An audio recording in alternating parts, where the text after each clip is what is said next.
Nigeria took the global stage at the 80th United Nations General Assembly in New York, where Vice President Kashim Shettima delivered a national statement on behalf of President Bola Ahmed Tinubu under the theme, Better Together, 80 Years and More for Peace, Development and Human Rights.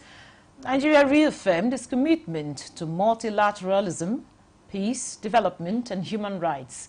The statement called for urgent UN reforms, including a permanent Security Council seat for Nigeria, and highlighted 4 global priorities: Security Council reform, debt relief and fair financing, equitable mineral resources and the benefit of equitable mineral resources, and digital inclusion, with AI standing for Africa included.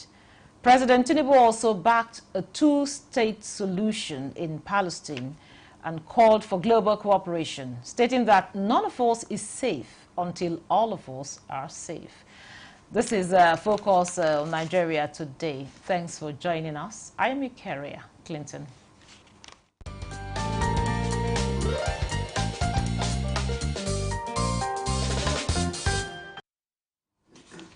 With me in the studio for the conversation is the former ambassador of Nigeria to Pakistan, Dawuda Danladi. It's a pleasure to have you in Nigeria today. Thank you very much for having me. Also joining us via Zoom is a professor of international relations and a directing staff at the National Institute for Security Studies, Abuja, Mukhtar Imam. It's a pleasure to have you on Nigeria Today. My pleasure. Good evening. Now, I'll start with you, Ambassador Danladi. Talk to us. What stood out for you most from the, the president's speech as delivered by the vice president? Well, I think the vice president eloquently delivered the speech of President Ahmed Tinubu to this world global gathering of leaders. And I think it's from the speech, it's very clear that Nigeria has shifted from development diplomacy to moral diplomacy. The vice president's speech equally emphasized and strongly called for a collective global approach towards addressing the various challenges that has developed and bedeviled the world. And again, that speech, President Bola has really positioned Nigeria as a conscious voice for the global south, reaffirming Nigeria's strong position in the continent, the quest for a seat in the UN Permanent Security Council. You can see that about 142 countries have endorsed the state of Palestine, but because of veto power of the United States and other countries like Germany, Italy, Japan, South Korea, that have really not endorsed the Palestine. So it's not binding. It is an endorsement, but it is not binding because of what? Because of veto power.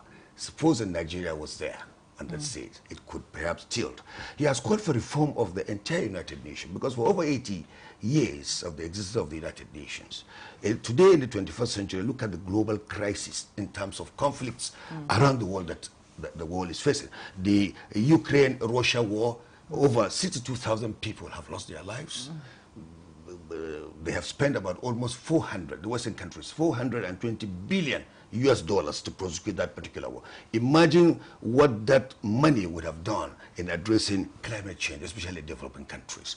Again, if you go further, looking at the human catastrophe in Gaza, and I think Nigeria family is committed to see that peace and security is restored in Gaza. And going further, the speech actually addressed the need to close the gap, the digital gap, technology, so that Africa, there will be an inclusion, and Africa can also participate and benefit in the the digital global world. Finally, to give you a little break, is the fact that Okay. the speech addressed the issue of debts. You see, developing countries are spending close to about 70% of their revenue in servicing external debts.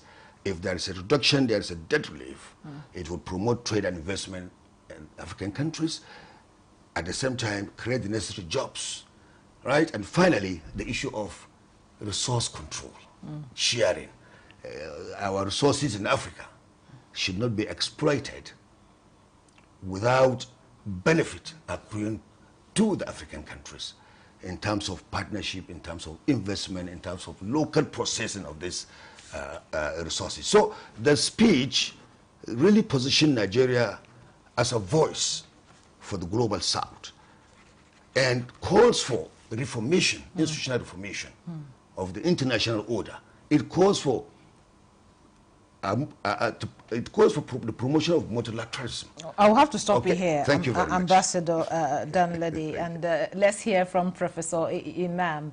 Now, Professor Ambassador Danladi, of course, in his opening remark, talked about the call for a permanent Security Council seat for Nigeria.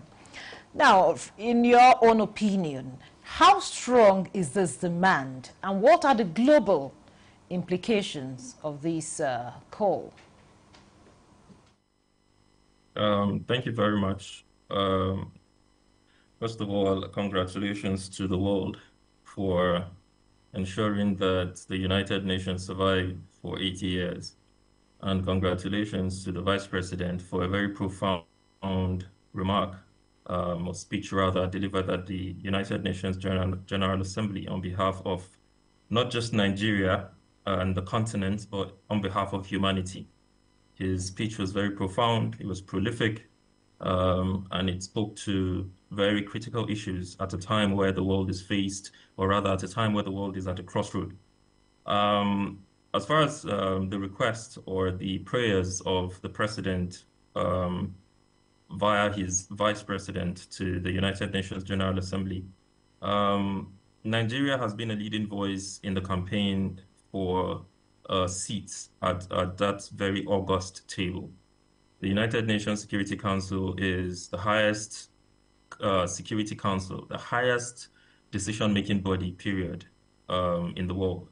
And so for a continent of 50+ countries, for a continent that houses 60% of the world's arable land, for a continent that houses between 60 and 70% of the world's rare earth, for a continent that has, this very strategic posture which Africa has.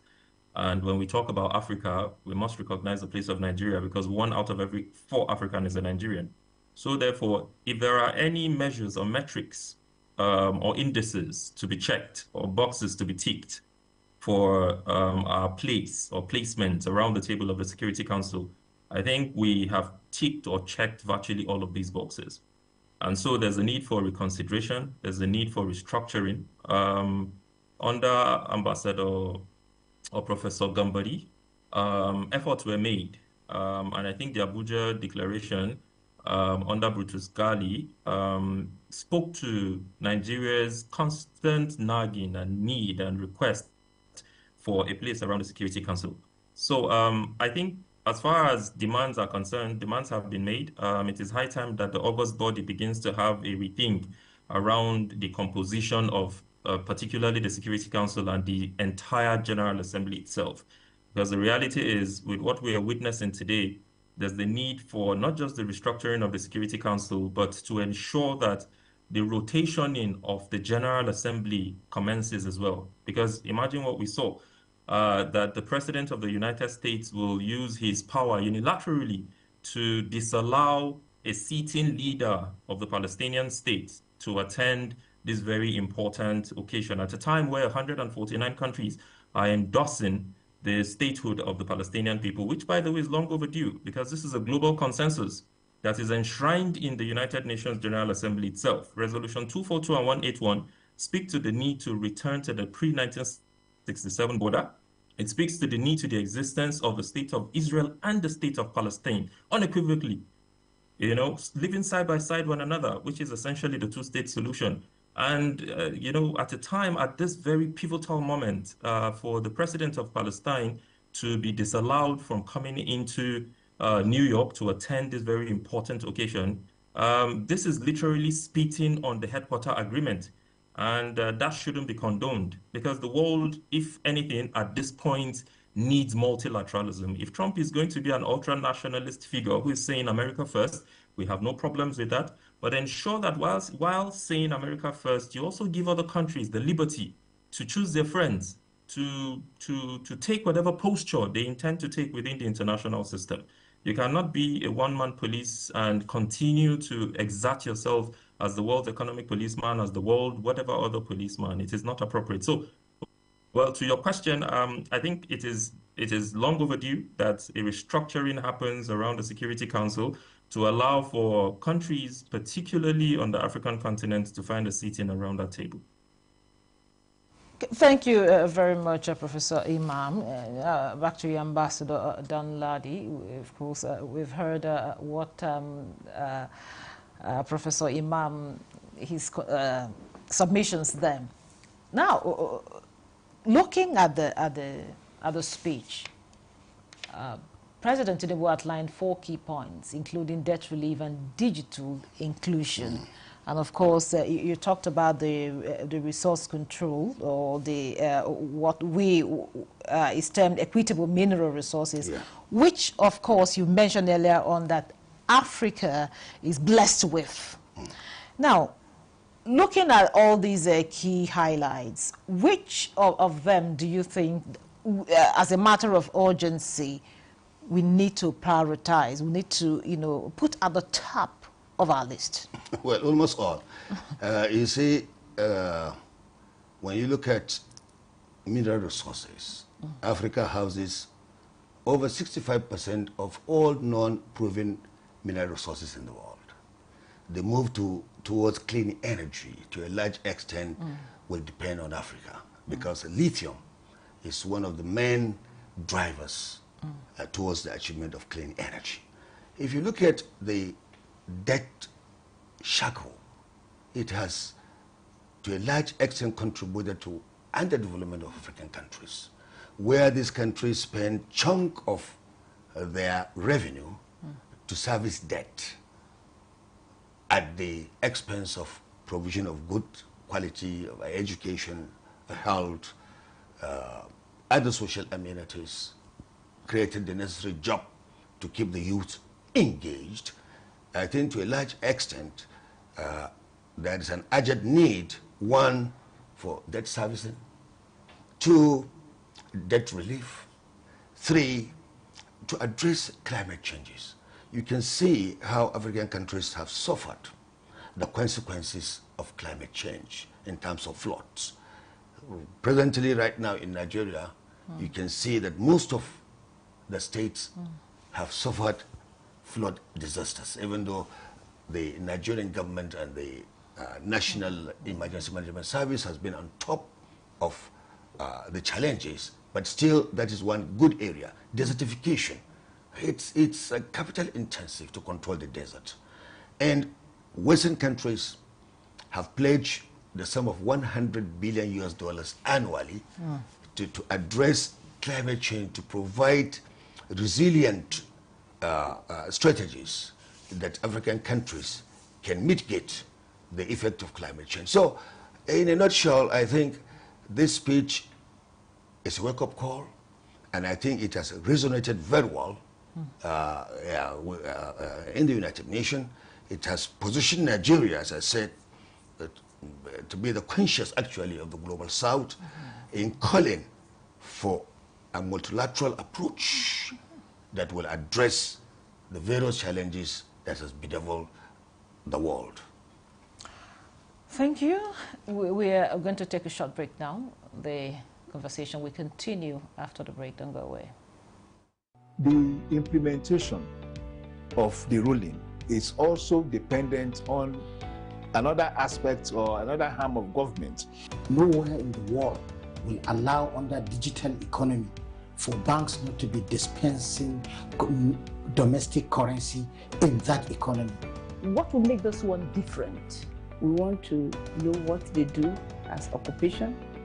All of these are attributes that our questions have been designed to investigate. In a few days to come, you see that we are all around their own crannies and everywhere in Nigeria, telling people to cooperate. Welcome to Nigeria Today.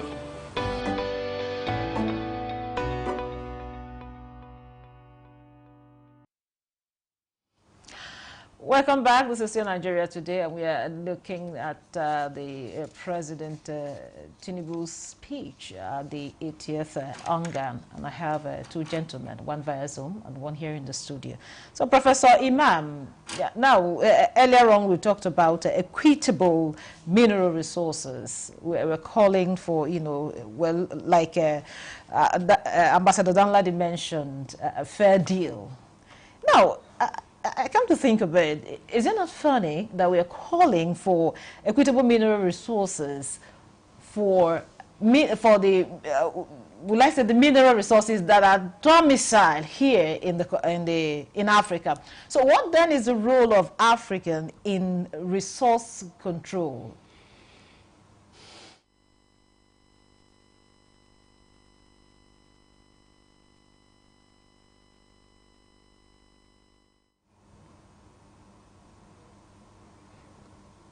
Okay, you had, of course, the question I threw there. So it's kind of worrisome. Yeah, well, you see, when you're talking about resources, yes, there is the capital resources, the human resources.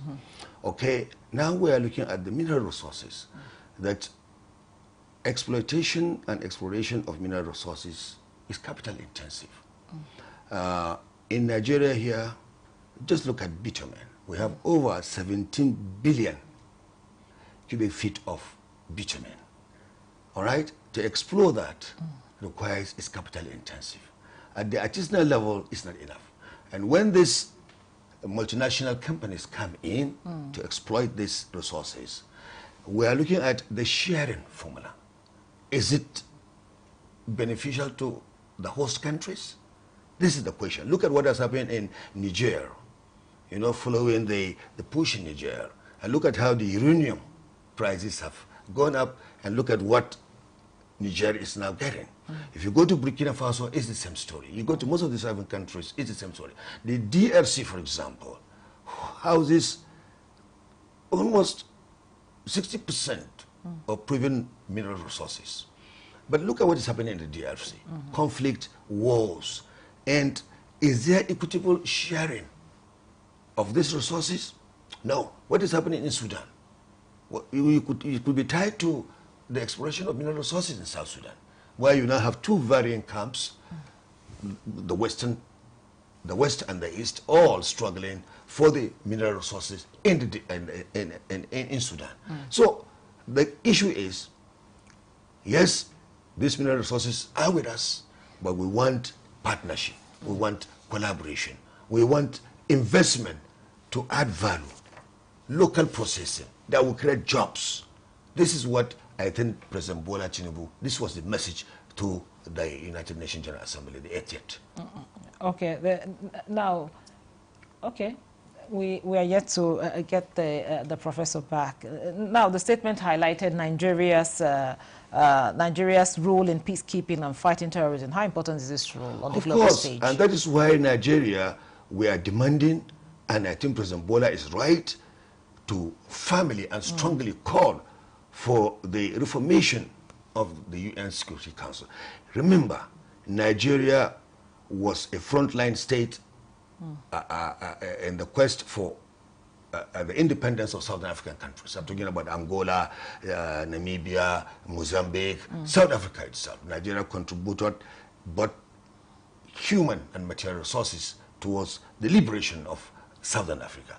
If you come to the West African region, remember, Nigeria was the promoter, was the financier of the ECOMOG to restore peace in Liberia and Sierra Leone. We have lost over 500 good souls in order to restore peace, apart from the huge investment the Nigerian government have made. Nigeria has played key role in ensuring peace and stability within the African region, which is admirable, and it has been recognized at international. So we demand, and I think it is apt, and this is the right time, that Nigeria should be made a permanent member of the UN Security Council to represent the African continent, to have veto power on behalf of 1.4 billion people. Thank you very much, Ambassador. Now, Professor Imam, can you hear me? Now, of course, earlier on, you talked quite a lot about, there were issues here you raised them. However, what are the economic dimensions of the president's call? Because he called for multilateral reforms and technological equity. What are the economic dimensions of these these key points that was raised during the 80th ANGA? Well, part of the things that the vice president, the president of Nigeria, essentially talked about that basically affects, economy, has to do with debt relief. It has to do with ensuring that Nigeria has access to international resources, or rather the equitable distribution of resources within the international system. It had to do with debt cancellation. It had to do with access to markets, and so on and so forth. These are essentially things that affects us directly and indirectly as far as the economy is concerned. Essentially, the message that the president or Nigeria is trying to pass to that August body is that there's the need to ensure that the global north begins to find a way of, settling down some of the debts which the continent of Africa, again, like I said, the vice president did not just speak for Nigeria, he spoke for the continent and, of course, for the entire black race, is to ensure that these debts are reconsidered, because there's a need to begin to have a rethink around debt. There's the need to have, a conversation that is realistic around what we owe and what should be paid. Because these are very, very important steps. If we do not have realistic conversations around that, if we do not look at the current international economic system to find a footing for ourselves, then we will continue to play second fiddle. Because it appears that the international economic system is hijacked by an oligarchic structure, which is controlled and dominated by the petrodollar.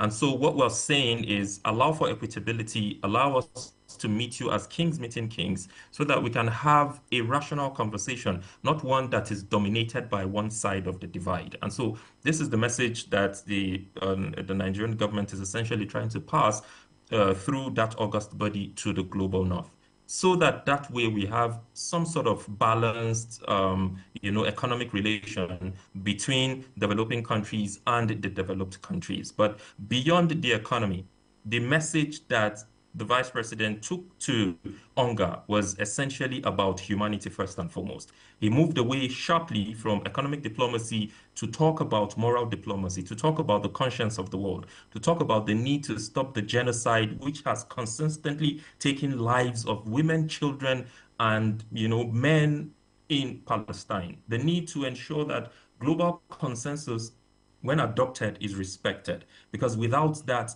we are literally nothing. And so when countries come up with postures and position that will, that places them on a certain pedestal and alienates the rest of the world, it's not very good for diplomacy. And these are part of the things that the vice president was trying to send, or the message that the vice president was trying to send to the rest of the world. Thank you very much, Professor Mukhtar Imam, the Professor of International Relations and Director Staff at the National Institute for Security Studies, Abuja. Thank you so much for coming on the program. And Ambassador Dauda Danladi, former ambassador of Nigeria to Pakistan. Thank you so much for coming. Thank you very much for having me. Sharing your thoughts with us. Thank you. Thank you for being part of the program. I'm Victoria Clinton. Goodbye.